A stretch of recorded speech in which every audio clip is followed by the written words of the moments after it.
Everyone. Welcome to another episode of.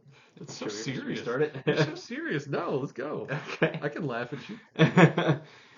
Why so serious? Welcome to another episode of the Unnamed Bracketology Podcast. I'm Graham Doran, joined here with Carrie Miller, and we're going to get right into it tonight with our first topic: UNC versus Arizona for number one seed. We agree on three of the one seeds: Yes. Purdue, Houston, and UConn. Maybe not necessarily in that order. I did. I bumped Houston up. I had them at 5, and now after that win over BYU, they're now my 3 overall. And I forget who they're playing on Saturday, but they have a chance to move up over UConn, combining Houston and UConn. But just their metrics are so strong. I can't. Now that they have that really great road win, I got to put them at 3. So yeah, Arizona versus North Carolina, 4 and 5. That's where I'm at. I like the Tar Heels for really kind of a variety of reasons. First off, they only have 3 losses. Yeah. Arizona has 4. They're third in KPI, fourth in strength of record, so really strong resume metrics. They've got that home win over Tennessee, excuse me. They went on the road, beat Clemson, who's actually kind of starting to turn it around again. That one's It's a looking good a little resume bit better. win. It's a good resume win. Oklahoma looks better on a resume than Yep. maybe it would in reality, because we all know that game was in Charlotte. They had the home crowd, but that's a neutral court win according to the net. They have 9 wins against the top 90 teams in the net, and they're 4-0 on the road. Arizona's just 2-2 in road games. Why do you have Arizona over UNC? Because I like the Tar Heels. All right, so you said 9 wins over the net top 90. That's a very random divider to go with. I go with Arizona has 6 wins over my projected field. North Carolina has 3. That's the big difference for me. And I think Arizona's true road win over Duke, even though that was 4 days into the season. Those teams aren't today what they were back then. I think that's the best win that any of them have. And I think even though they both have their comparable strength of schedule non-conference, I think what Arizona did in non-conference is a lot better than what North Carolina did in totality. I know Arizona has the worst losses for sure. Losing at Washington State, losing at Stanford, that's both of those are worse than anything North Carolina suffered. But I think just the quality of they're 4-1 against Q1A, North Carolina's 2-2, and then just the wins against the field for me is what puts Arizona over the top right now. I think the losses part is a big part of this story for me. You lose the UConn on a neutral court, no shame there. Kentucky on a neutral court, no shame there. Even Villanova on a neutral court, not bad. In a freaking ballroom in the Bahamas, whatever. These aren't bad losses at all. Arizona's got some bad losses. It's not just who they lost to. In a couple cases, it's how badly they lost. Yeah, that Stanford loss was hideous, but I'm sticking with my six wins against the field. That's really the dividing factor for me right now. All right. Agree to disagree. I like the Tar Heels. You like the Wildcats. I don't think either of them are necessarily a bad choice. But once you get to this point of the season, it starts to become the margins. Both teams are going to have good wins. Both teams are going to have some losses. It just gets down to the nitty gritty, so they say. It does have major bracketing issues, right? Because if North Carolina is the number 4, they're the 1 in the West, and Arizona is their 2. If Arizona's the 1 in the West, or North Carolina is the 2 in the East or the Midwest, I forget where I actually have them now, and Arizona's probably going to get like Wisconsin or Marquette as their 2 seed that they're matched up with. So certainly Arizona would much prefer to be the 1, and North Carolina might be better off as the 2 in the East just because they wouldn't have to deal with Arizona in Los Angeles if it came to that. But just something to throw out there that doesn't factor into why I have them seated where I do. Speaking of going out west, let's Yes. talk about the Mountain West. We've got 6 teams from the Mountain West that are in serious tournament contention at this point. I think some of them are pretty far into the bracket. You'd be surprised if they drop out. Then we got a couple that are maybe not quite so clear. In fact, one that I have out of my bracket at this time. Let's kind of start from top to bottom of those 6 teams in the Mountain West that seem to be NCAA tournament contenders. Who do you have seated the most highly? Yeah, for me, I'm at 20, 21, and 22, so like splitting hairs like crazy. But I go Utah State. I have New Mexico right above San Diego State now after their big win the other night, and then the Aztecs at 22. So Utah State is my bottom 5, and then New Mexico and San Diego State are my top 6s. I think it's really I think they're definitely a cut above Colorado State, Boise State, and Nevada at this point. Colorado State can't seem to get a win lately. They do. I think Colorado State has 5 wins against quads 1 and 2, so that's good for them. I mean, they're not near the bubble yet, but yeah, I think Utah State with only the 2 losses that kind of separates them. But they're all really good records, all pretty good metrics. No, I think they're all 20 to 50-ish in the net. Same with the predictive. So they're all in good shape. It's really tough for me to separate those 3 teams though. Yeah, I think for me, it's San Diego State and Utah State, both as 6 seeds, but San Diego State above Utah State. The Okay. reason why I like San Diego State above Utah State's just 1-2 against Quadrant 1. Yeah, they only have 2 losses. They have a really great resume metric. Yeah. They're an average of 13.5 in their resume metrics, but that 1-2 in Quad 1 really bothers me. I think it's a record that's really, really nice and obviously has got the attention of the metrics. I don't know if it's going to have the attention of the committee the same way that, say, San Diego State, with their 2 Quadrant 1A wins, could potentially get the committee's attention. And I like their efficiency better. I think that could be a separator between the 2 teams as well. San Diego State 30.5 in efficiency metric average. So when you look at Utah State, maybe there's some questions about that KenPom rating. And when we're splitting hairs, as you mentioned, I like San Diego State for that reason. Where I disagree with you is when we get down to New Mexico being a tier above Colorado State. I think Colorado State's up there Okay. in that tier. I have them as a low 7 seed right now. What I like about them in particular is the 3 Quadrant 1 victories. Especially when you're talking about teams coming out of the Mountain West at this time of year, that's a lot for this early in the year. They absolutely blitzed Creighton on a neutral Yeah. court, and that win's looking a lot better than it did a couple weeks ago. Creighton now, for me, is my 13th overall seed, Yeah. so that win looks terrific. I like Colorado State a little above New Mexico just because although New Mexico's got number 19 in net, 29 in resume, so some really good scores there. 24th in KenPom.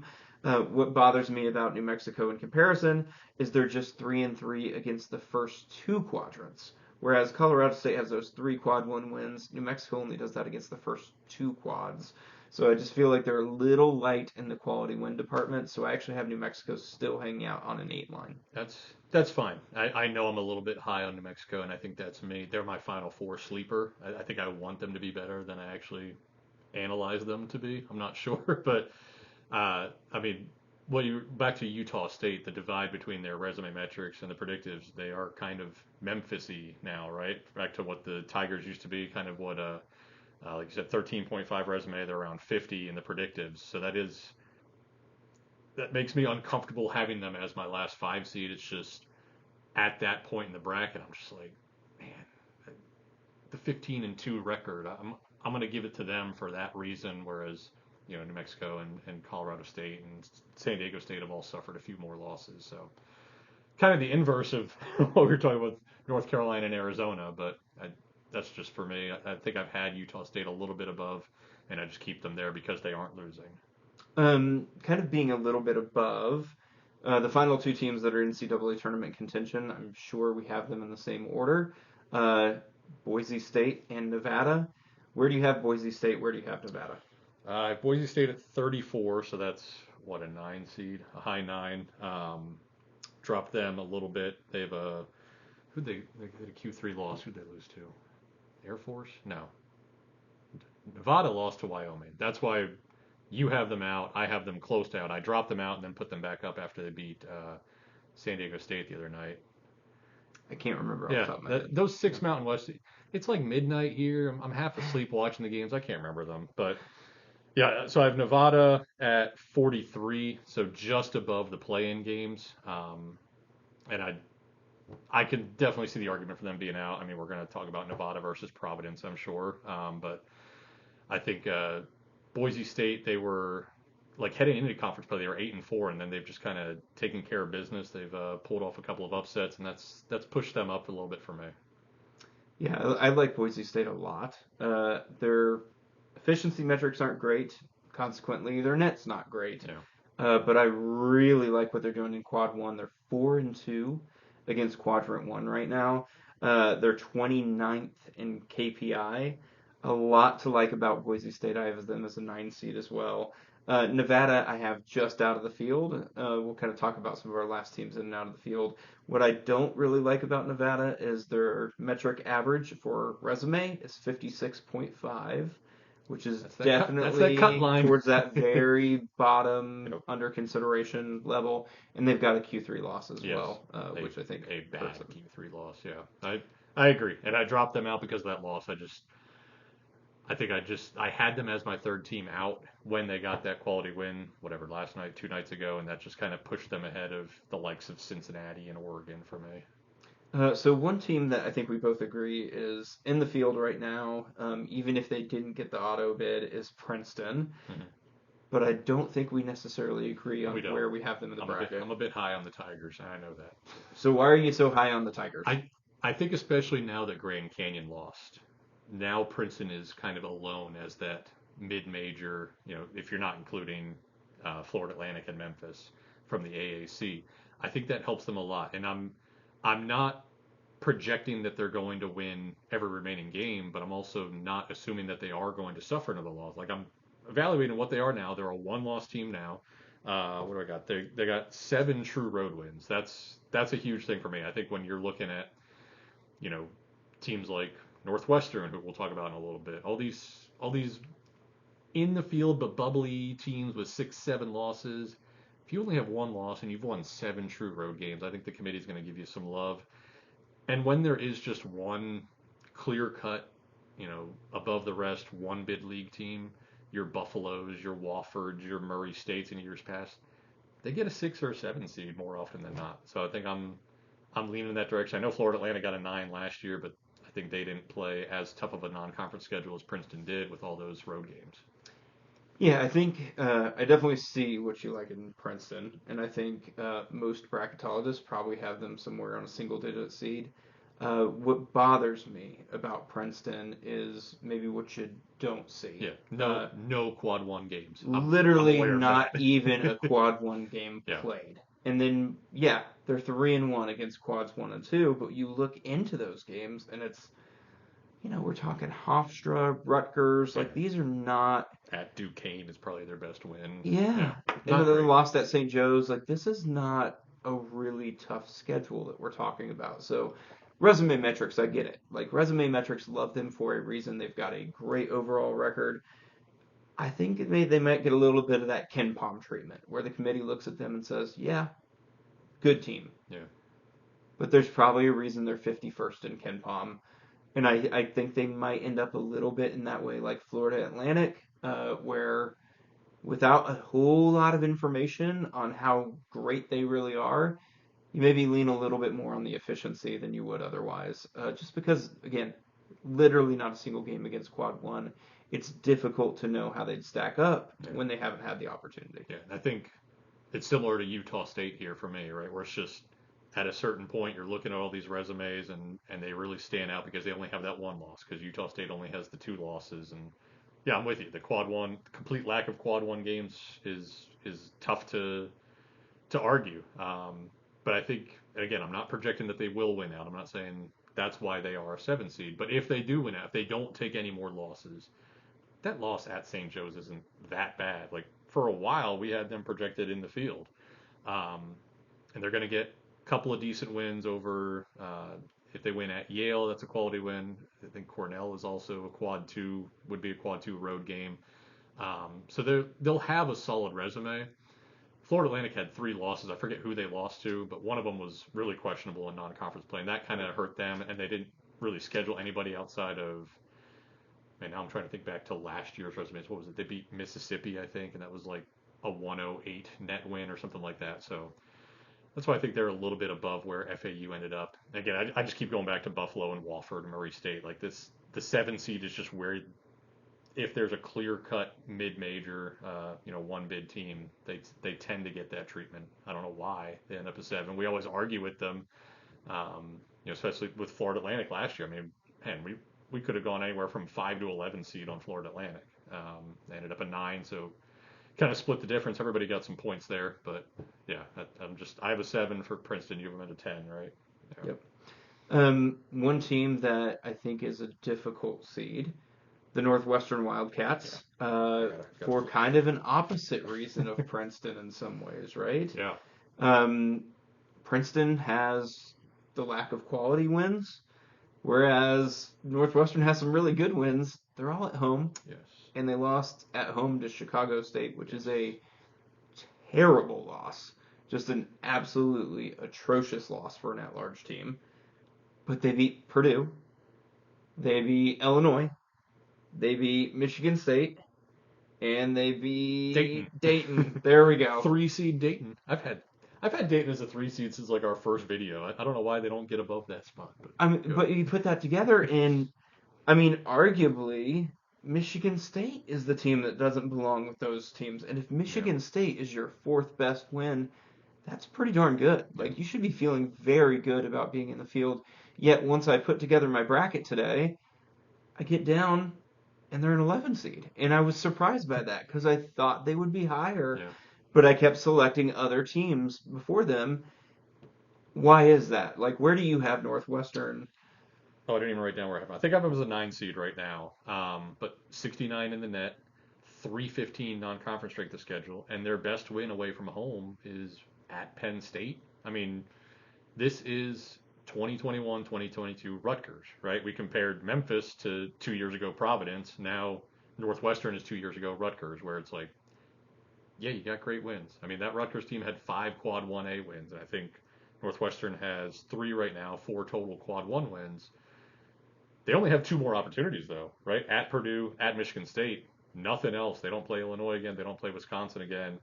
I think their third best road game remaining is Maryland, maybe. Did they already play Maryland? Indiana. I mean, they need to win.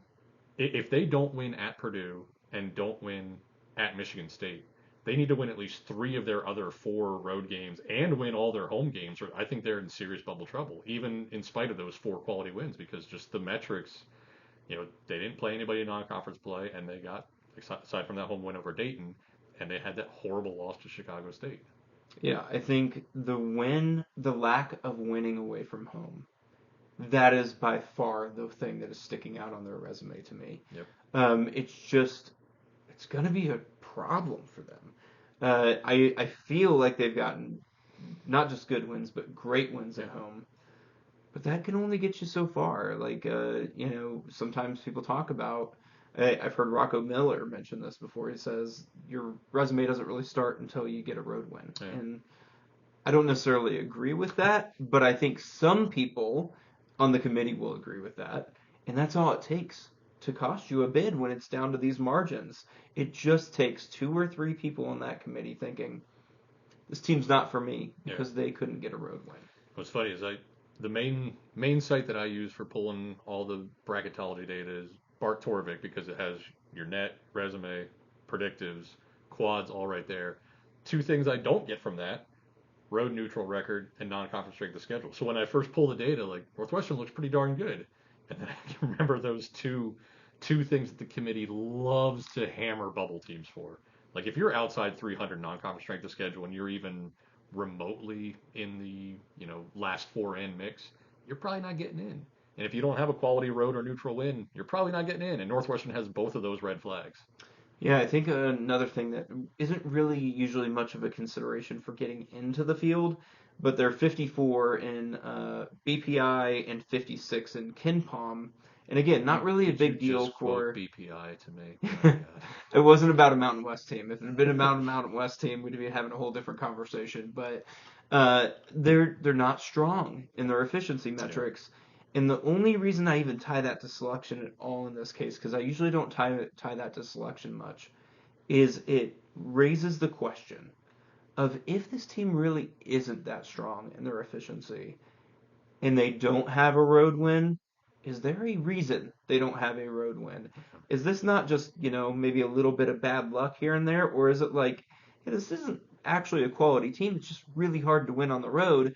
So yes, they beat some teams at home because it was so hard for these other teams to go on the road. Maybe Northwestern isn't really as good as those wins would indicate. So I think Northwestern, they seem like they should be in better tournament shape than they really are, in my opinion. Yeah, I think They have to be in right now, though, right? I know you Oh, said they have to be in. you They're have not them as even an in the first 11. four. Like Yeah. they're So they're clearly in. they're in, but they're on the bubble, even though they have maybe the best, outside of the one seeds, maybe the best like quartet of quality wins in the country. I mean, it's such a If weird one of thing. those ones was on a neutral court, I would feel different Yeah. about it. Oh yeah. But they're literally all at home. So And I don't remember the margins. I know Purdue was super close. It might have even been an overtime game. The Illinois game was super close. I don't remember Michigan State. I think Michigan State might have been terrible at the time. I don't remember when that game happened, but this is why their efficiency is so low because they're not blowing out those teams. So yeah, I think they're in, but not comfortably. So let's go into another team that definitely is far into the field right now. But are they really totally close to a lock, or did they maybe have some real work to do in the Pac-12? I'm talking about the Utah Utes. Utes. Where do you have Utah right now? Again, I didn't write this one down. I think I have them as a 7 seed, and I had them as they were I think my top 6 prior to that loss at Washington State last night, and that's not a bad resume loss. It was ugly. They lost by 22. Ugly. But their point guard Davon Smith got hurt. I think late in the first half, early second half. Again, it's like midnight here. I don't remember when things happen. Um, 31 net, 31 resume, 34 predictive. Like that's just. I guess they should be 31 somewhere in that range, right? I wrote that down. I literally wrote down on my pad consistent because all of the metrics indicate this team should be an 8 seed. If you read the metrics, I actually have them as a 7 seed as Yeah. well. And the reason why I do have them as a 7 seed is they have the 2 Q1A wins. So I think that might give them a little bit of a bump over the metrics. But yeah, if you look at the metrics, they're telling you this team is an 8 seed. So I think there's, maybe not as much margin for error as people might think with Utah because they're playing out of the Pac-12. And the Pac-12 is a power conference In name in only. name only. It's got Arizona, maybe Colorado and Utah. That's about it. The rest of the teams are decent, but not great. So I feel like there's a lot of landmines between Utah and a tournament bid. So I actually feel, even though I have them as a 7 seed, I think they're vulnerable to missing the tournament just based on what we've seen so far. Yeah. I think this was the first pod that we did. We talked about which team like highest in the field that we have that we're worried about. Utah was my team at that time. I had them at like 17 overall, but because their one great win was at home against BYU, and we weren't sure how good BYU is. We're still not sure how good BYU is. Their road win over St. Mary's has gotten a whole lot better since our first pod. I mean, that is now a solid Q1A win. That St. Mary's is a legitimate at-large candidate, if not in the field right now. I actually have them as my projected West Coast champion. I think I probably should have Gonzaga. They're like neck and neck in Ken Palm. I do the predictors, whatever. But so they have those 2 Quad 1A wins. But if St. Mary's isn't in for you, if BYU is questionable for you, really how good are those 2 wins? So if Utah makes us question their resume more down the stretch with a loss, if they were to lose at Oregon or if they were to lose at home to Colorado or something like that, don't know what their schedule is. I know they still have a home game against Arizona and a bunch of landmine games and a couple of decent Q1 opportunities. But if they don't beat Arizona, it's going to raise some questions about how solidly they're in, and we'll see where BYU is at that point in the season. I think are they 2-4 in Big 12 play right now? Like they're just handing out quality wins and not looking like a tournament team. Yep. Speaking of not looking like a tournament team, you and I both have 4 teams that are just out of the field, and we have 4 teams that are just in the field every week. Every show, we talk about our last 4 in, our first 4 out. Who are your last 4 teams in the field right now? I gotta remember. I know I have 3 Big 12 teams. It's Kansas State, TCU, and Texas. I only know that because when I went to put them in my bracket, I was like, oh my god, I have to put 2 of these teams against each other. I believe the other one was Mississippi State. They really dropped down for me. So Kansas State was pretty solidly in. They were tied for first place in the Big 12 until last night. They lose to Iowa State, I think, but not. There aren't many bad losses to be found. That's certainly not a bad loss in at Hilton. So didn't really penalize them much, but their metrics are just so iffy and have been like they've been towing the bubble line for me all season long. So they're just hanging out in that 10 to 12 first four out range all the time. So, and Texas got that great win the other night at Oklahoma. So that they were gone for me. Like if I were to go 10 teams out, they probably still wouldn't have been there. But that's a massive win that pushed them right over the cusp for me. Yeah, I think for me, Ole Miss is hanging out there as they've kind of been doing all year. Not a great seed, but also too good to be out based on what they've done to this point. Providence picked up a huge win last night at Seton Hall, completely changing their tournament trajectory for me. I was surprised to see how quickly they moved up, but one big win can still change profiles at this stage of the season. So I moved Providence up there. And then I have Kansas State going against Colorado on my 12 line. Kansas State I actually had as a 9 before that, and it's not that Iowa State's a bad loss in Ames, not at all. I actually thought they competed very well. But there's a difference between 14-4 when you can say, I'm behind this team because they've posted such a strong record. And then once they pick up that additional loss, all of a sudden the questions start to come of, well, that efficiency has been lagging. And they haven't really gotten a quality road win. So I think Kansas State is on that bubble for me now. Colorado moved into the field based on just a dominant performance at Washington. So a very, very good win for Colorado. Just outside the field for me is a Big 12 team. I have Cincinnati as my first team out of the field. They look like a tournament team to me, but they didn't do much in non-conference, and they haven't won enough in the Big 12. Putting it lightly, my friend. So Cincinnati's my first team out, and then I actually have two teams from the ACC, Virginia Tech and UVA. Ooh, the two rivals right next to each other. UVA picked up an important win. You've seen Virginia play on the road, right? Yeah, I have seen Virginia play on the road. In fact, they avenged a road loss by beating NC State at home yesterday. Okay. Florida win looks a little bit better now that the Gators took out Mississippi State last night as well. So that played a bit of a factor in this for me. And Texas A&M continues to look good, so that win's looking good for the Hoos.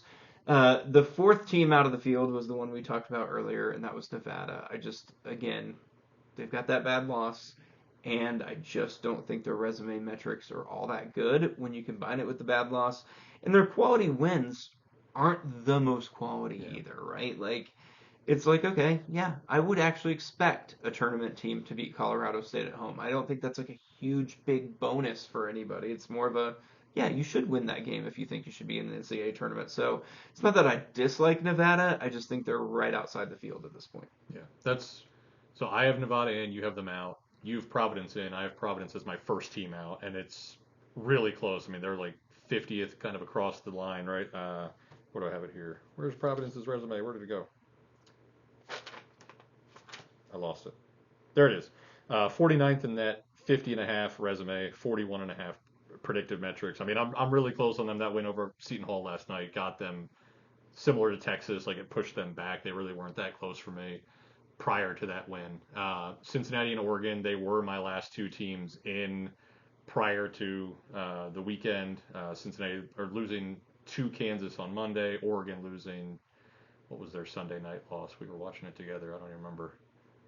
Utah, right? Oregon. Utah. Yeah. In Salt Lake City, yep. So as the last team in for them to take that loss, it just bumped them out for me. So Cincinnati, second team out. Utah, third team out. And then, who's my fourth team out? You were just talking about Virginia Tech. Virginia Tech is my fourth team out. They're right there. And there were so many. I mean, you texted me earlier that we were going to talk about the ACC bubble, and I just sent back a gif of somebody vomiting because so many. Virginia, Wake Forest, Miami, Virginia Tech, NC State, though not so much anymore, Syracuse, all these bubble teams in the ACC. I think of that bunch, Virginia Tech has the best looking resume, and I guess you agree if you have them as your second to last, second team out. Yeah, to me, I see Virginia Tech, Virginia, Wake Forest as the top three of all those bubble teams, but there's a lot. I think at least one of those teams is probably going to make the field. And maybe even a second team from the ACC that's currently out because there are so many bubble teams hanging out. Florida State has been coming on strong. Yeah. It could be the Seminoles. Yeah. All right, well, thank you for another terrific night of the Unnamed Bracketology podcast. If you ever have any questions you want us to answer on here, just hit us up on Twitter, and we will answer them. Thank you, everybody. Take care.